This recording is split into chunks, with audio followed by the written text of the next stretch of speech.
Good morning. Good morning to you. Good morning. Well, I'm glad you're able to join us today for another episode with Doctors.us Live. My name is Andrea Lee, and alongside with me is Dr. Stephanie Ardrey. We both here to bring you useful financial information in hope to help you grow in your own financial journey. Yes, how you doing? I'm doing great. It's a nice day here in Southern California. Sunshine, clear sky. Yeah.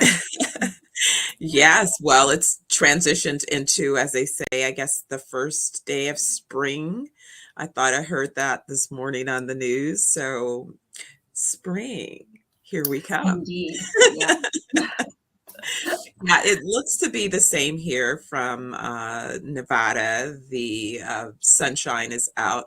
I haven't stepped out to see if that's a warm sunshine or if that's a sunshine with a high wind that's still blowing, blowing, blowing past, taking away the warmth of the sun because of the wind factor. But Right. hopefully it's Right. not.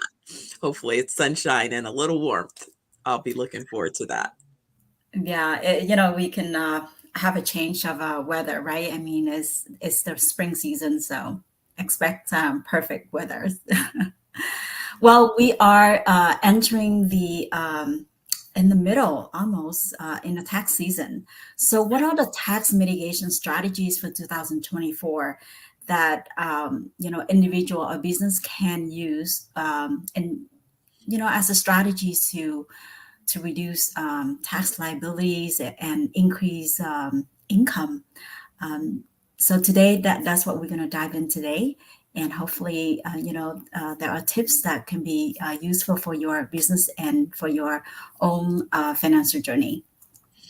Oh my goodness, this is such a timely topic. You're right. Here it is, almost the end of March. So you know what that means. Folks will be rushing. Typically, personal taxes are due April.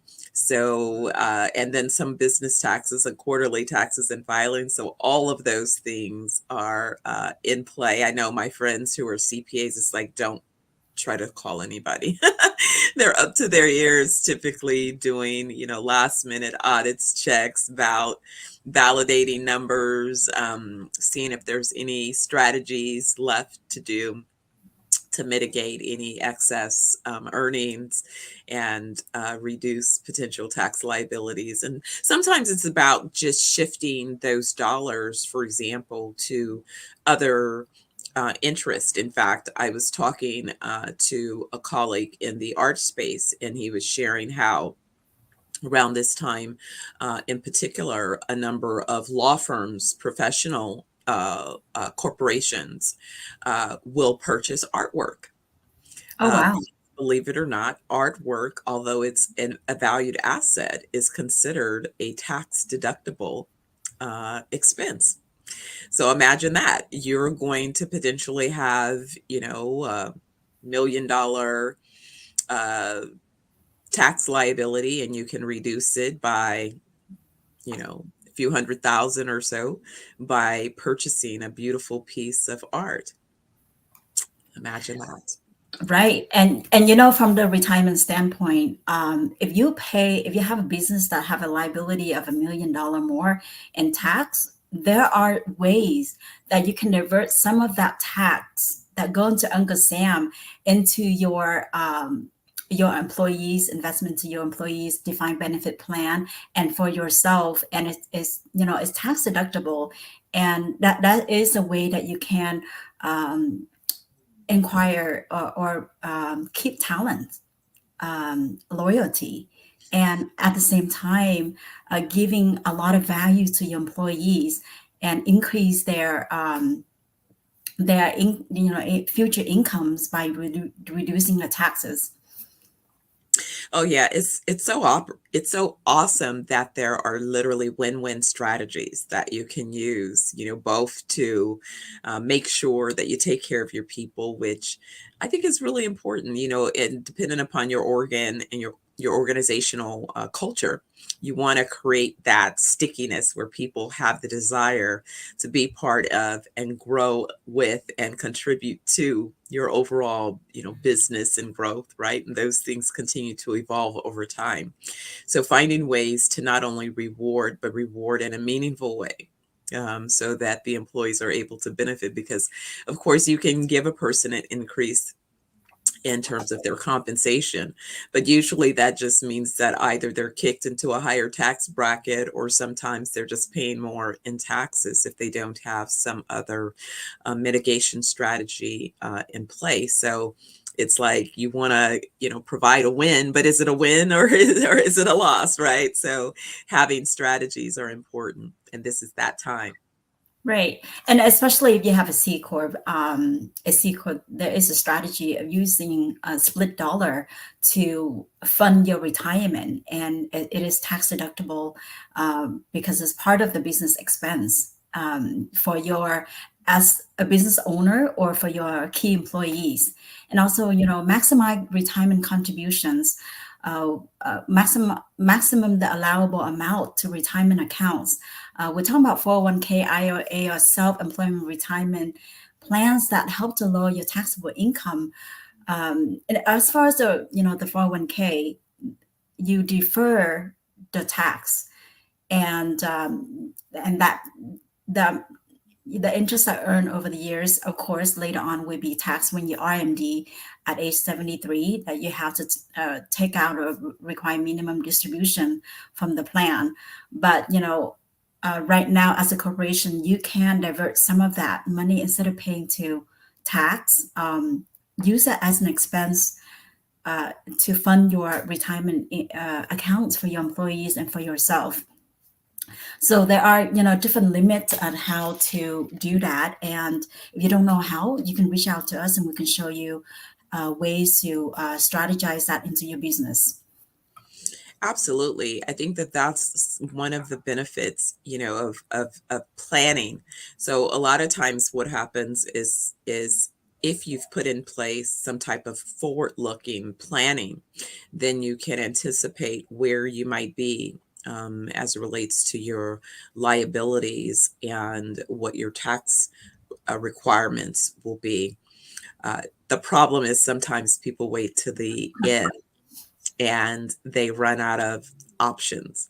Right. So, with that being said, what typically do you know are the cutoff dates? Like, how far into a tax filing period are you able to go and still be able to put some of these programs in place? I know that in times past, I've had a situation where there was going to be a potential tax liability. And I remember my CPA telling me, well, in this particular situation, it made sense to buy another property, but I had to close on the property by a certain time in order for those costs and expenses to be a deduction that I could take in that tax year. Are you familiar with when one might have to activate a policy if they were looking to use a life insurance policy, for example, to offset some of their liability or to redirect some of their revenues? Well, if you have a C Corp that's setting up a plan for yourself or for your employees, you want to do that far in advance, because it does take time for the application process to go through, because, you up through that application process, can take weeks or a month or so, or even more, depending on your situation, your financial situations, and also your health situations. So, it's best also check with your CPA. When is your tax due? Can you postpone your tax? And that way we can have the plan in place before you're filing your taxes. That way, it's aligned with your goals. And basically, the far more in advance you plan is the better, because you have more time to divert the money, and also to plan to see how much you put in and how much tax it can be deducted from your business expenses. Absolutely. Planning in advance is always key. But what's interesting that I notice is that time is speeding so fast. When I think about, oh my goodness, it seemed like you blink and we were just starting the new year. So to say that we're already beginning spring, the months are moving rapidly. So sometimes you do lose sight of the time and schedule. So I think it's important to put dates, like I put reminder dates on my calendar a month in advance of critical deadlines, and additional reminders just to come up. But one of the things that you brought up that's very important is knowing that you can file for an extension. Obviously, you need to speak with your tax professionals about some of these things that we're discussing, to verify that they are options available to you for your business and they make sense. But certainly, just generically speaking from personal experiences and other business experiences, you can file for an extension if it is that you need additional time to make sure that you've properly prepared your tax plans and you've considered whatever mitigation opportunities are available. And sometimes, you may find yourself in a situation where you've actually filed and completed a return, but discovered that there's a need to amend a return. So sometimes, a return has been prepared, but there was a mistake or there was additional information that you found. And of course, you don't want to use that as an ongoing situation if you can avoid it, to have to refile. But on occasion, it does make sense to look either back or look forward, as relates to expenses and losses. So sometimes you may have missed the opportunity to claim something, but you're able to roll it forward or you're able to roll it backward. And in doing so, you're able to find some relief from some of the taxes that maybe were previously incurred or presumed to be assessed. So there's all kinds of ways of understanding, the financial planning process and timing around that process to make it work for your needs. Right. I mean, if we don't take the time out to really look into a retirement plan or an account that help you to minimize your tax, and sometimes we just push it at the back of the burner, and time goes by and you forget about it. So you're losing all these time. Time is money, right? Compounding interest over the years is powerful. So it's important that you set that up as as early as you can. Take advantage of the tax advantageous accounts such as HSA or flexible spending account or health spending account. These have really like a triple tax advantage compared to 401k, because the money, the contributions are tax deductible, the earning growth is tax free, and the withdrawal for qualified medical expenses are tax free also. So it's a triple advantage account to have, you can set up for yourself. And individuals can contribute up to 4,150 in their HSA account into the 2024, and families, you can go up to $8,300 per year for that. Oh, wow. Wow, that's important. And typically, as we have previously shared, it's often a medical emergency or something to that nature that can create financial distress in a family, because you're not certain when something happens, and it happens suddenly, and then you have a critical condition and you find that not only do you need the additional resources to deal with the particular prognosis, but you also need resources to maintain your household, your living, your lifestyle expenses and requirements, while you also face whatever, that health concern may be. So it's great to have additional resources that you can tap into, to provide relief where necessary. Yeah, the different investment strategies ones can have, or a business or a corporation can have. Review your investment strategies. Opt in for tax efficient investment strategies that help you to reduce your tax. Some people would have municipal bonds or Roth IRA, 401k, and all of that. You need to know where your money going to, your bucket of money. So there are four important bucket of money that you may want to look at. That's where all your money will go go into. First is taxable asset, which is tax now. These are considered stock, bonds, mutual fund, CDs, cash savings in your bank account. So these will have some kind of interest by the end of the year under 1099-U. So that's called tax now bucket. Now you need to know how much you have in this bucket, and also divert some of that into a non-taxable bucket, or a tax defer. The strategy that we want to utilize the most is the tax-free bucket.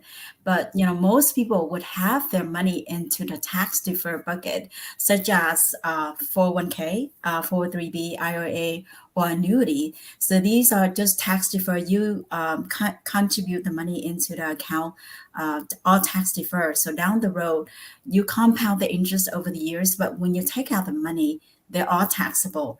And majority of Americans have their money in this bucket.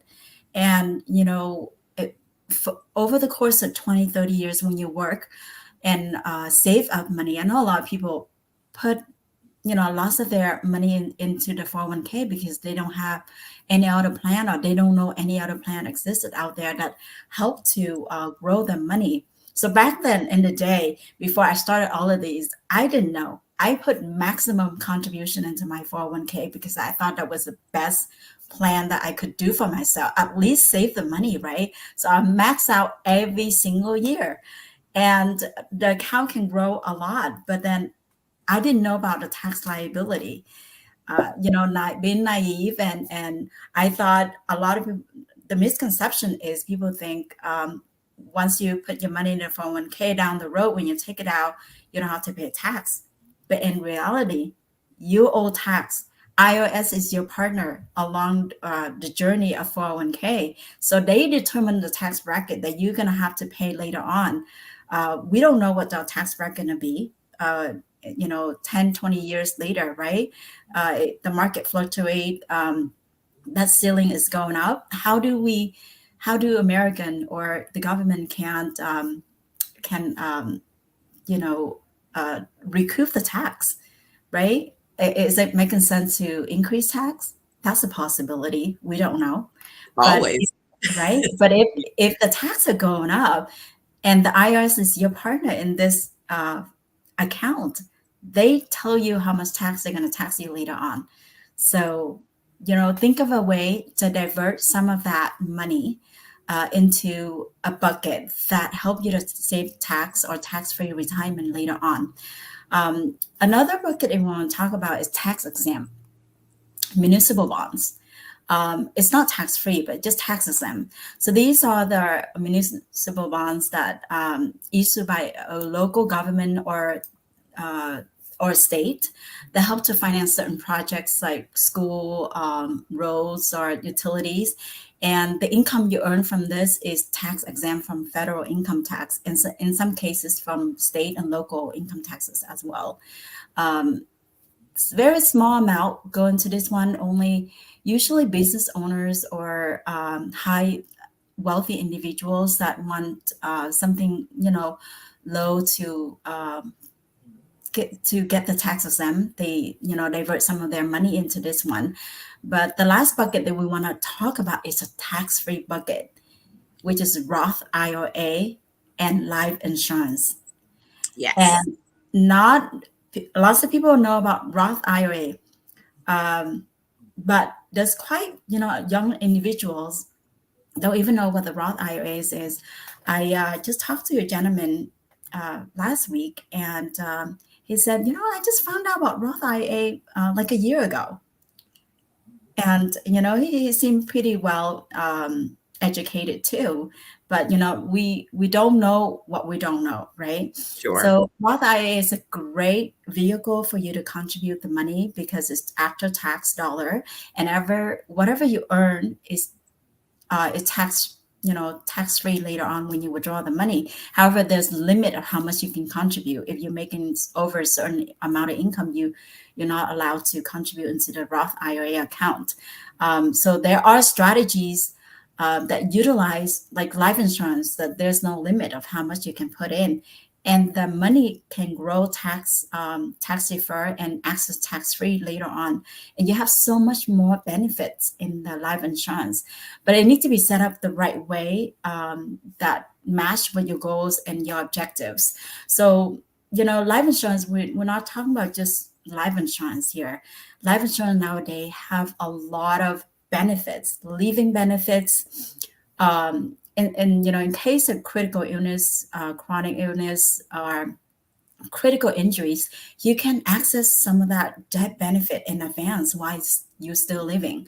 So now you put that money in a 401k or a Roth or IRA, that debt benefit is not there, right? Whatever amount that you put in, let's say you have 10,000, just 10,000, but in life insurance, you can leverage that 10,000 and get 100,000 of coverage, or $1 million coverage, or 500,000, even more so, depending on your budget, that allow you to leverage that and have a better protection for yourself and for your family as well. Especially death benefit is tax free when you access that, or or God forbid we pass away, that money goes into our family tax free, and the income, the amount of money in there accumulate compounding interest over the years, and you can access that money as a supplemental income tax free. So there are Absolutely. so much benefits in life insurance, that we can utilize. And you don't know how to set up these plans, reach out to us. We can walk you through the process. And it's all free consultation. So reach out and we can show you how to set up the right way to maximize your earning and your potential. Absolutely. No, I was speaking to someone in fact, and sometimes, people begin to hear some of these terms and terminology, and so they think about, okay, yes, then let me work on this. And it's important to realize that it's like a buffet of options. And Right. so it's fantastic that you know about one thing, but you want to make sure that you understand that there are a buffet of options, and many things may make up your overall complete puzzle and strategy. So don't be afraid to inquire about different layered strategies.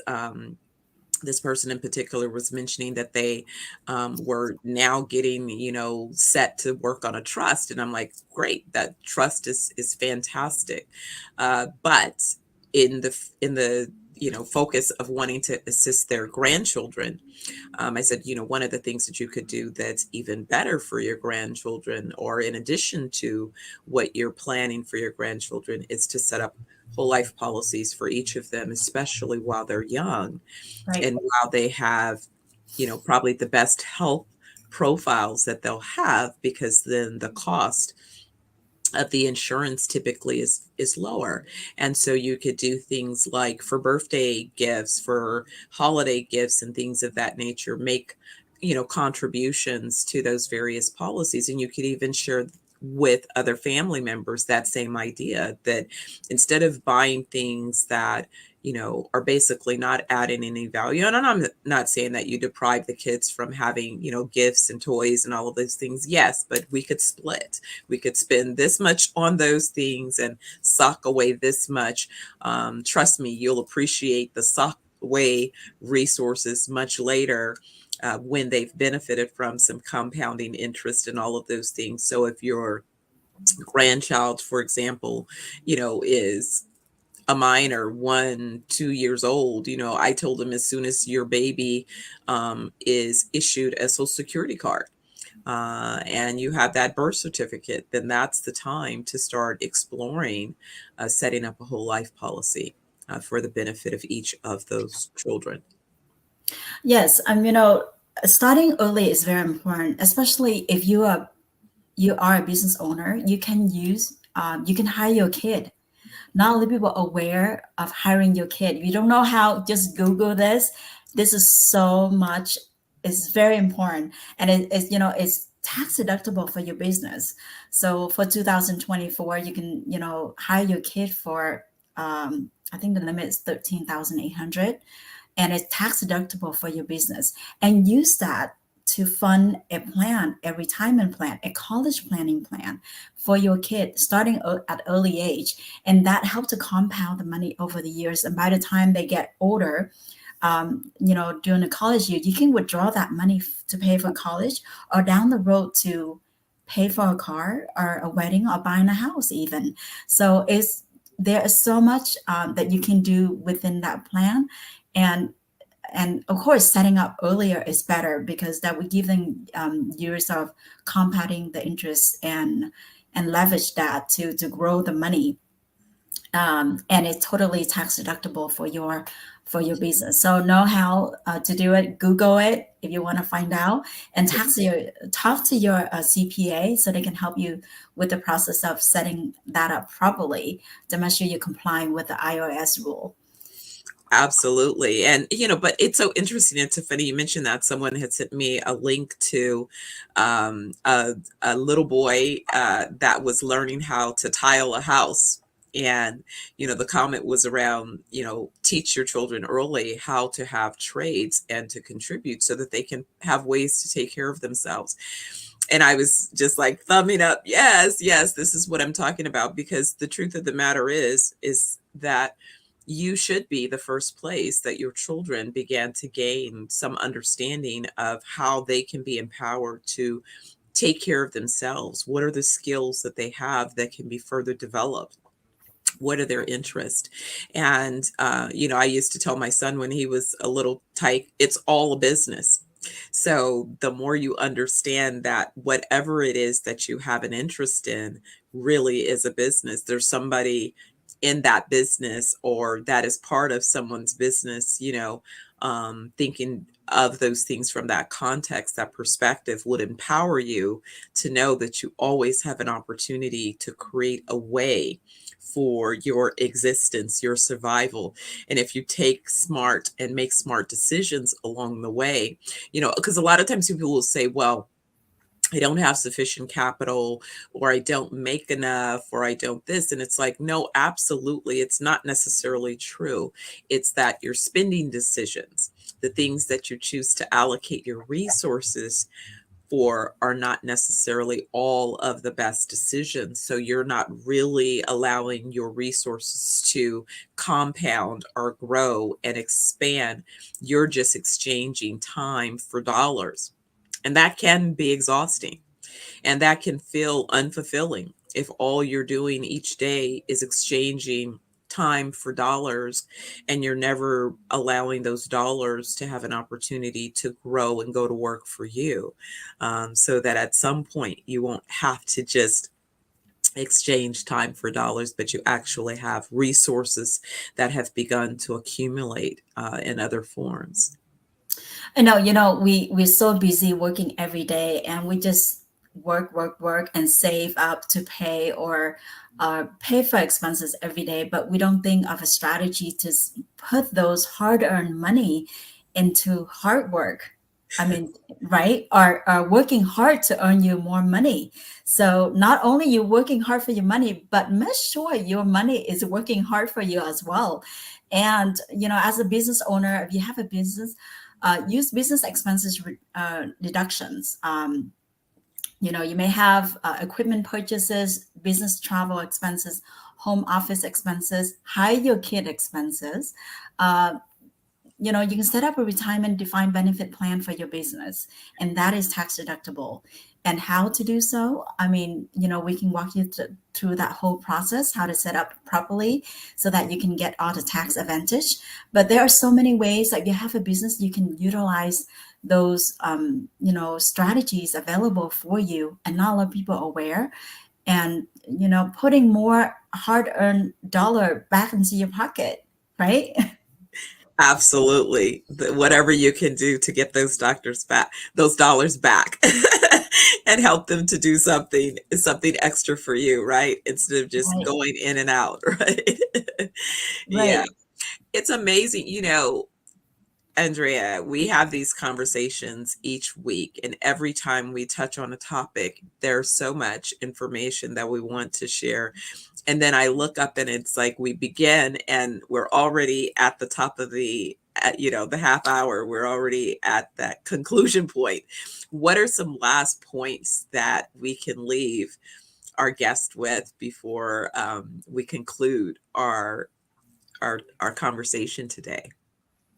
There are so many financial strategies that traditionally, we only know a few and we think those are the best, but they are not. There are plans out there that the rich are utilizing ways to earn more money, compounding more monies. So the strategy that can be tailored to your individual's financial situation and goals, and consult with your financial advisors or tax professional that help you to develop a more comprehensive plan or retirement tax mitigation strategy that align with your specific needs. So it's important that speak to someone that help you. If you don't know, ask question. And sometimes, a lot of time we don't know what question to ask, right? We just don't know what we don't know. So, reach out to us. We'll tell you what we know. And Absolutely. to see if that's aligned with what you need. And we can help you set up the right way to align with your goals.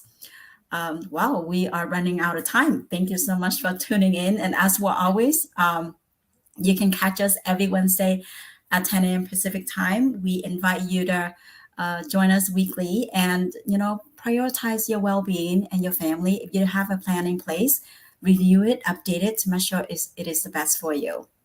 And if not, reach out to us. Absolutely. Reach out to us and we can provide you with some support. And I guess for that, we're going to say thank you again. And guess what? We'll see you next week. So come Thank back you. Wednesday. If it's 10 a.m. on Wednesday, it's Wealth Doctors. We hope to see you again. Have a great week, guys. Thank you.